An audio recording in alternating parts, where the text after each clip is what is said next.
तो welcome to PRT teacher classes. कैसे आप सभी, उम्मीद करता हूँ अच्छे होंगे। देखिए कल मेरी वीडियो नहीं आ पाई थी क्योंकि थोड़ा हेल्थ प्रॉब्लम था, इस वजह से वीडियो हम नहीं बना पाए थे। चलिए आज शुरू करते हैं इसी के साथ एक नया चैप्टर जिसका नाम है टिश्यू। ठीक है, आज हमें इस चैप्टर में 15 MCQ करने हैं। ठीक है, देखिए मेरा कहना है कि प्रतिदिन एक टारगेट बनाइए और उस टारगेट को पूरा करने के लिए या उसे प्राप्त करने के लिए पूरे दिन कड़ी मेहनत करिए, ताकि वो चीज़ आपको पूरे एक दिन में पूरी चीज़ कंप्लीट तैयार हो सके, ताकि आप जो आपका सिलेबस है वो एग्ज़ाम से पहले ख़त्म हो जाए और आप उसे तैयार कर सके। और दूसरी चीज़ मैं ये कहना चाहता हूँ कि आप जो YouTube पर फालतू के वीडियो आते हैं, फालतू की चीज़ें दिखाई जाती है बार बार कि सीटेट पास हो गए तो आप क्या करें, वो करें, ये करें, उन सब चीज़ों से ध्यान हटाकर सिर्फ अपनी पढ़ाई पर ध्यान दीजिए, क्योंकि आपका एग्ज़ाम 17 मार्च को है। ठीक है, वो चीज़ें आपको सुनने का या समझने का अवसर बाद में मिल जाएगा। ठीक है, अभी जितने लोगों का एग्ज़ाम है वो एग्ज़ाम पर ध्यान दें। ठीक है, बाकी फालतू वीडियो देखने से अच्छा है कि आप वो सभी चैनल को सब्सक्राइब करने की कोशिश करिए जो आपके एग्जाम से संबंधित कुछ बातें बता रहे हैं या कुछ भी आपको नॉलेज दे रहे हैं या आपका सिलेबस कंप्लीट करा रहे हैं, उन सभी चैनलों को सब्सक्राइब करिए, मेरा ये कहना है। ठीक है, आप जो फालतू के चैनल सब्सक्राइब करके रखें उनको हटाइए और उन चैनल को सब्सक्राइब करिए जिससे आपको फ़ायदा हो, जिससे आपके एग्जाम में हेल्प मिले। ठीक है, आप फालतू के चैनल को सब्सक्राइब करेंगे, फालतू वीडियो देखेंगे तो आपका समय नष्ट होगा, आपके पास समय नहीं है।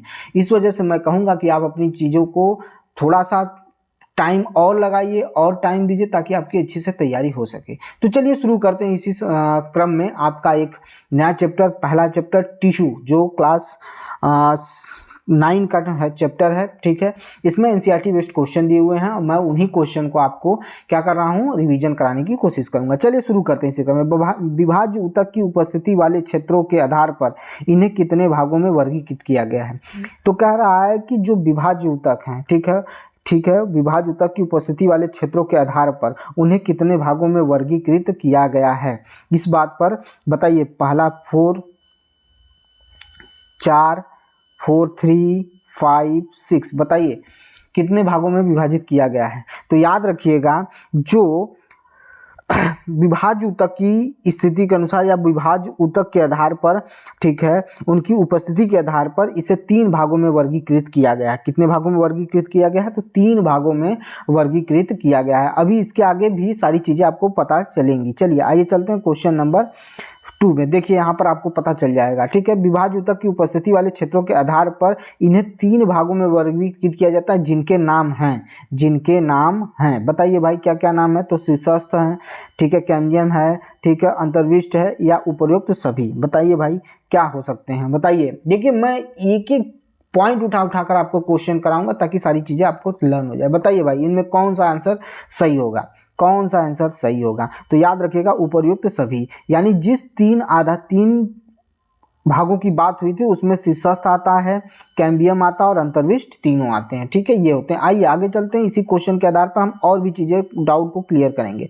क्वेश्चन नंबर 3 देखिए, क्वेश्चन नंबर 3 क्या कहता है? कहता है कि प्ररोह, ठीक है, प्ररोह शीर्षस्थ विभाज्य ऊतक किस भाग में विद्यमान होता है?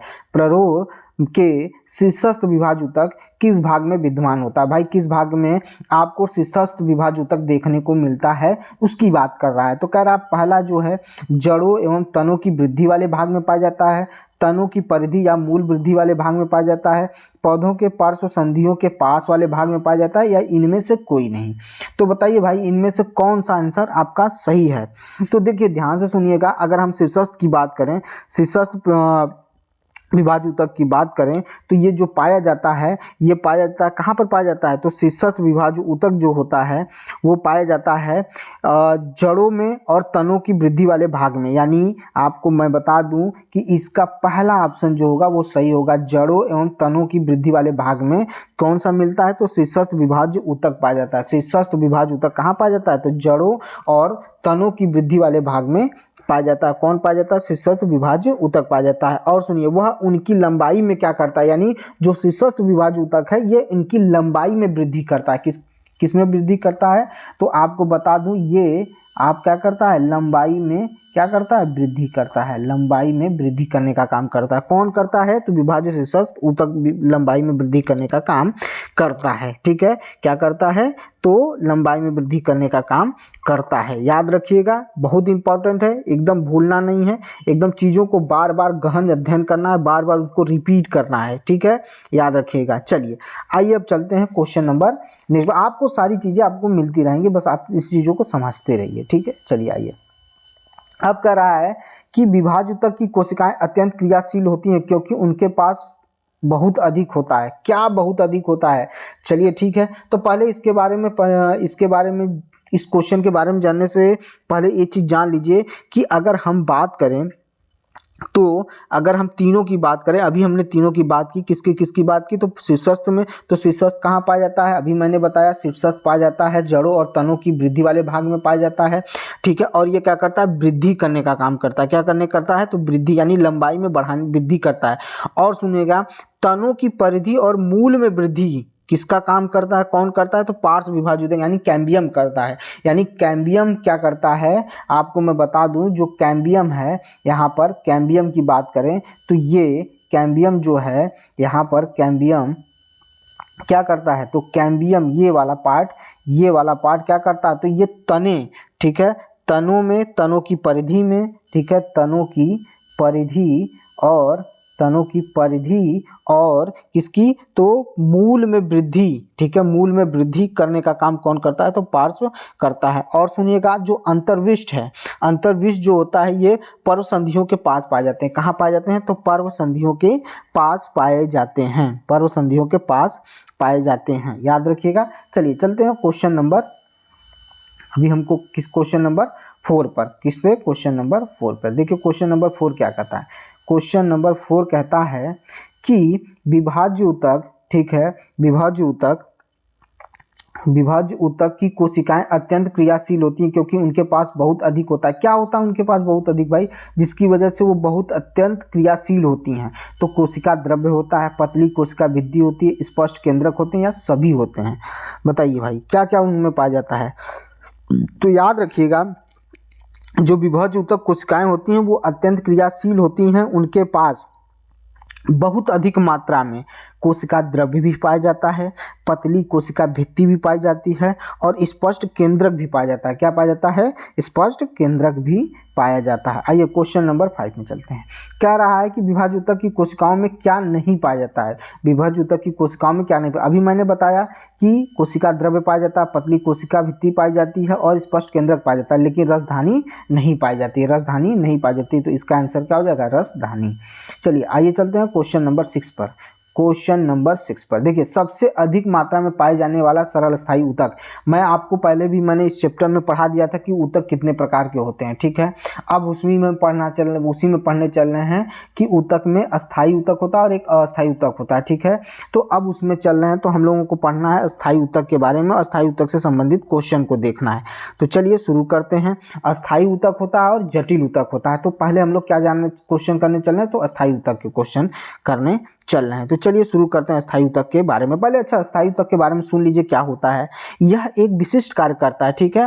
पहले क्या होता है कि यह एक विशिष्ट कार्य करने के लिए बनते हैं और विभाजित होने के बाद, ठीक है, विभाजित होने की शक्ति खो देते हैं, ठीक है। विभाजित होने के बाद ये दोबारा विभाजित नहीं हो सकते हैं, ये विभाजित होने की शक्ति ही खो देते हैं, जिसके परिणाम स्वरूप इन्हें क्या कहा जाता है, तो इन्हें स्थायी ऊतक कहा जाता है। जब कोशिकाएं विभाजित होने की शक्ति खो देती हैं तो उन्हें क्या कहा जाता है, तो विभाजित होने की शक्ति खोने की वजह से इन्हें क्या कहा जाता है, स्थायी ऊतक कहा जाता है। क्या कहा जाता है, स्थायी ऊतक कहा जाता है। और एक विशिष्ट कार्य करने के लिए अस्थायी रूप से, ठीक है, इनका एक अपना निश्चित आकार हो जाता है, ठीक है, और ये आकार ले लेती हैं। क्या कर लेती हैं, आकार ले लेती हैं, ठीक है। ये समझ लीजिएगा कि ये अस्थायी ऊतक के बारे में है कि वो क्या कर लेती हैं, एक निश्चित आकार ले लेती हैं, ठीक है। अब सुनिएगा ध्यान से, अब इसमें आते हैं। तो इसमें पहला अस्थायी ऊतक में पहला आता है सरल अस्थायी ऊतक। क्या आता है, सरल अस्थायी ऊतक। तो वही हम लोग पढ़ने चल रहे हैं सरल अस्थायी ऊतक के बारे में।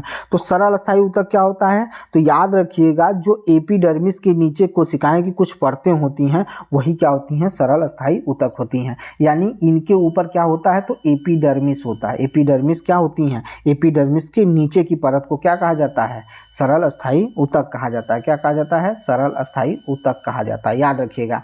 तो चलिए शुरू करते हैं इसमें क्वेश्चन नंबर 6 को। देखिए कह रहा है सबसे अधिक मात्रा में पाए जाने वाला सरल अस्थायी ऊतक कौन सा है। तो सबसे अधिक मात्रा में पाए जाने वाला सरल अस्थायी ऊतक कौन सा है? क्लोरेनकाइमा है, ठीक है, क्लोरेनकाइमा है, पैरेनकाइमा है, एरेनकाइमा है या कोलेनकाइमा है। तो बताइए सबसे अधिक मात्रा में पाए जाने वाला सरल अस्थायी ऊतक कौन सा है। तो याद रखिएगा सबसे अधिक मात्रा में पाए जाने वाला सरल अस्थायी ऊतक कौन है, तो आपका कौन सा होगा? तो पैरेनकाइमा। सबसे अधिक मात्रा में पाए जाने वाला सरल अस्थायी ऊतक पैरेनकाइमा। पैरेनकाइमा के बारे में सुनिएगा। तो यह क्या होता है? यह पतली कोशिका भित्ति वाला, ठीक है, सरल कोशिका का बना होता है, यानी पतली कोशिका भित्ति पाई जाती है। किसमें पतली कोशिका भित्ति पाई जाती है? तो याद रखिएगा जो सरल अस्थायी ऊतक होता है उसमें पतली कोशिका भित्ति पाई जाती है, वो भी पैरेनकाइमा वाले में, ठीक है।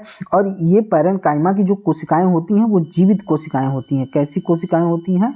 तो जीवित कोशिकाएं होती हैं। किसकी? तो याद रखिएगा आपके पैरेनकाइमा की कोशिकाएं जीवित होती हैं। कैसी होती हैं? जीवित कोशिकाएं होती हैं। ये प्राय बंधन मुक्त होती हैं, यानी इसकी कोशिकाएं, आपको मैं दूसरा बता दूं कि बंधन मुक्त होती हैं। कैसी होती हैं? बंधन मुक्त होती हैं। क्या होती हैं? बंधन मुक्त कोशिकाएं होती हैं। और इस प्रकार के ऊतक की कोशिकाओं के मध्य काफी क्या होता है? रिक्त स्थान होता है। मतलब अब देखिए पहला मैंने कहा जीवित होती हैं, उसके बाद कोशिका भित्ति पतली होती है, बंधन मुक्त होती हैं, ठीक है।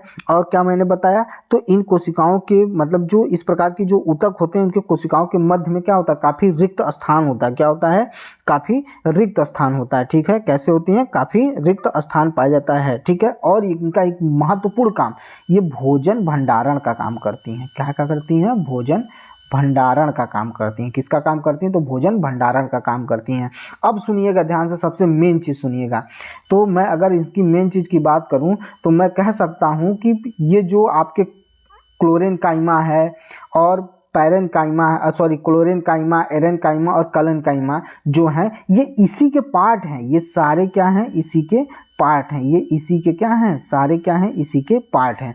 इनके बारे में भी हम लोग बारी बारी से जानते चलते हैं। चलिए सुनिएगा क्या कह रहा है कि कुछ पैरेनकाइमा ऊतक में क्लोरोफिल पाया जाता है। क्या पाया जाता है भैया? तो क्लोरोफिल पाया जाता है। और जिनमें क्लोरोफिल पाया जाता है, ठीक है, जिनमें क्लोरोफिल पाया जाता है तो प्रकाश संश्लेषण की क्रिया को संपन्न कर सकते हैं। और जो प्रकाश संश्लेषण की क्रिया को संपन्न कर सकते हैं उन्हें क्या कहा जाता है? तो उन्हें क्लोरेनकाइमा कहा जाता है। क्या कहा जाता है?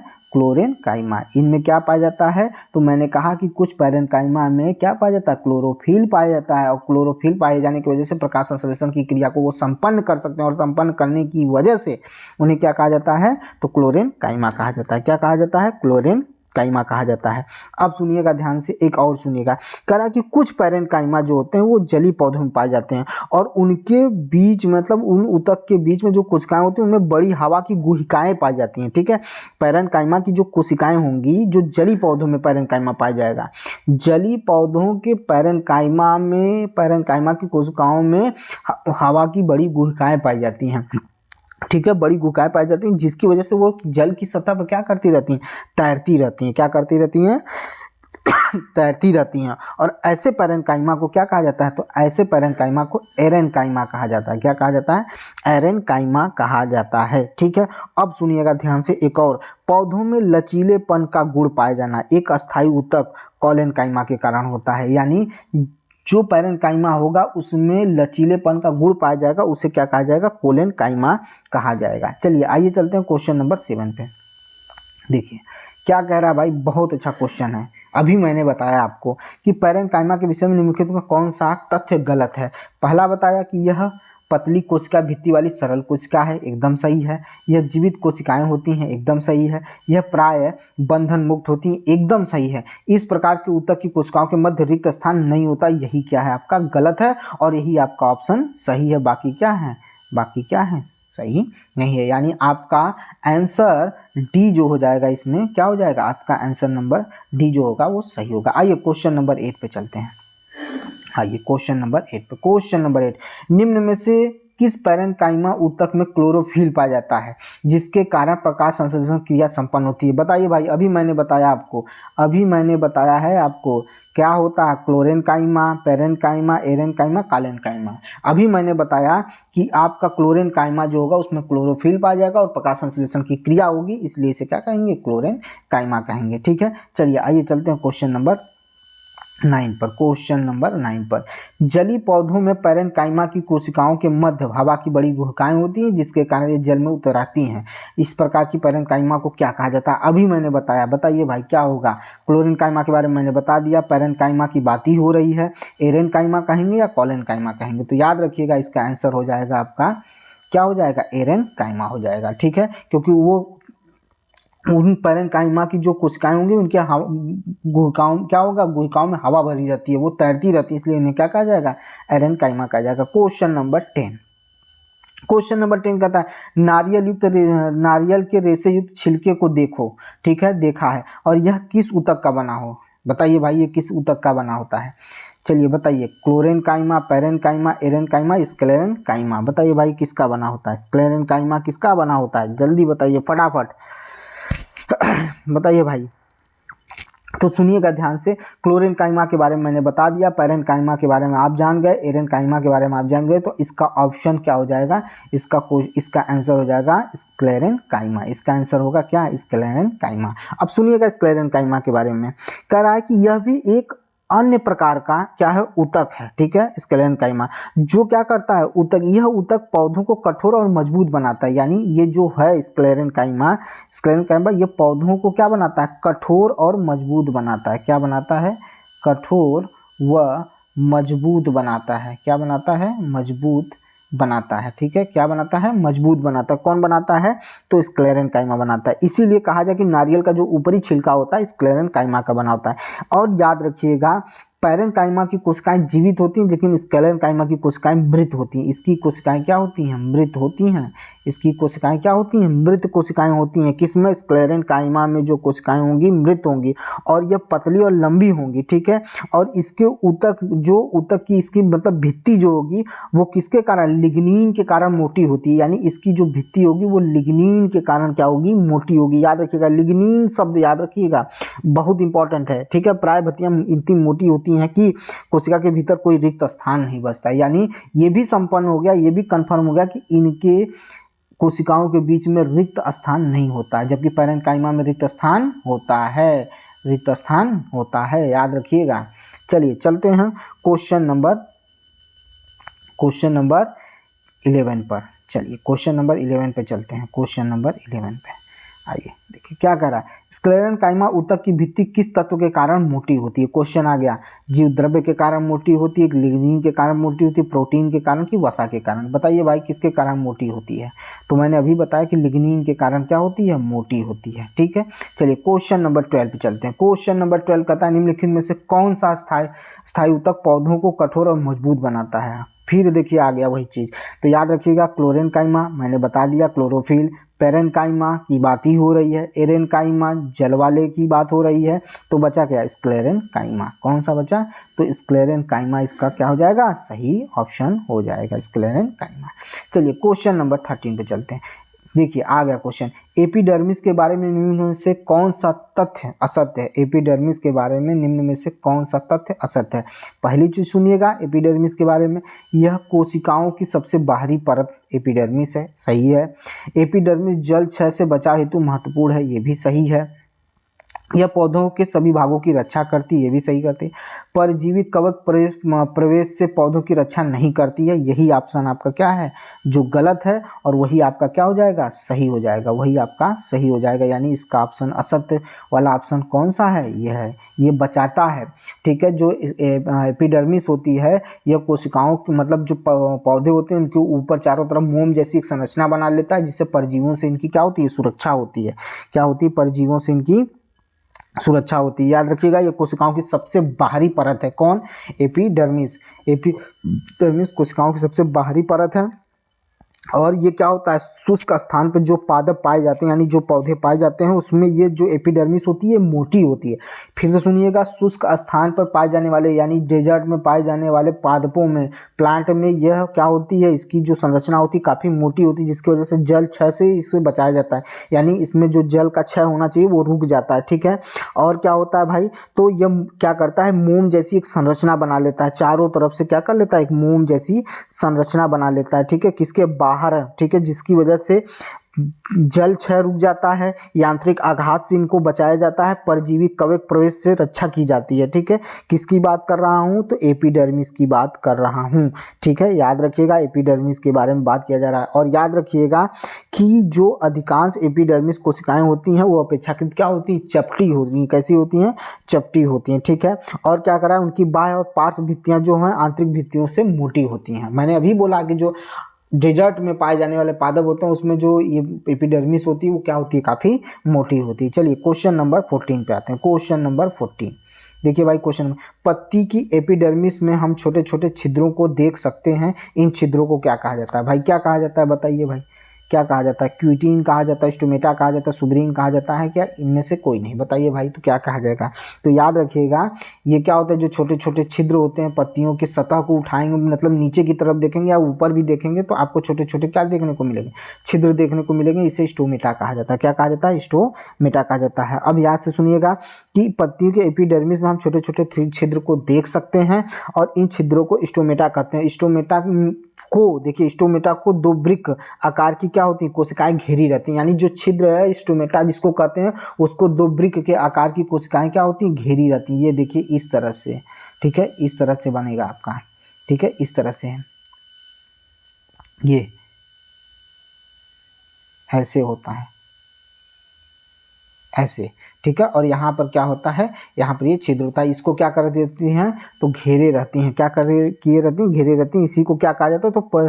तो इन्हीं को रक्षी कोशिकाएं कहा जाता है। क्या कहा जाता है? तो रक्षी कोशिकाएं कहते हैं। और सुनिएगा ये क्या करती हैं? तो जो छिद्र होते हैं ये गैसों का आदान प्रदान करते हैं और क्या करते हैं? वाष्प उत्सर्जन में स्टोमेटा क्या करता है? हेल्प करता है। ठीक है, पत्तियों की क्या करता है? पौधों की हेल्प करता है। आइए क्वेश्चन नंबर 15, स्टोमेटा के दो वृक्क के आकार की कोशिकाएं घेरे रहती हैं, इन्हें क्या कहा जाता है? तो बताइए भाई, क्या कहा जाता है?